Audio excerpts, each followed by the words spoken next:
కొన్ని బర్డ్స్ కోసం ఆ బర్డ్స్ ఏ కలర్ లో ఉంటాయో వాటి గురించి పాట ఒకటి నేర్పిస్తాను, తెలుగులో నేర్చుకోండి. తర్వాత మనం ఇప్పుడు చూడండి, కాకి ఉంటది కదా, కాకి ఏ కలర్ లో ఉంటది? Very good. కొంగ ఏ కలర్ లో ఉంటది? Very good. చిలుక ఉంటది కదా, ప్యారెట్, ప్యారెట్ ముక్కు ఏ కలర్ లో ఉంది? చెప్పాలి అందరూ. మరి ప్యారెట్ ఏ కలర్ లో ఉంది? Very good. ఇప్పుడు దబ్బ పండు ఉంటది కదా, దబ్బ పండు ఏ కలర్ లో ఉంటది? ఎల్లో కలర్ లో ఉంటది. అలాగే బంగారం కూడా ఏ కలర్ లో ఉంటది? ఎల్లో కలర్ లో ఉంటది. దానికోసం ఆ పాట చెప్తాను, పాడండి.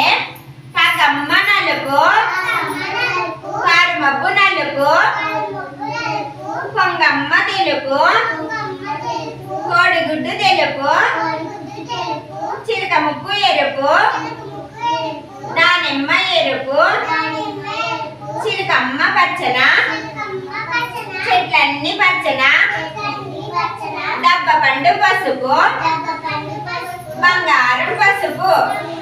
ఇందులో ఎన్ని కలర్స్ ఉన్నాయి? Black, white, red, green, yellow.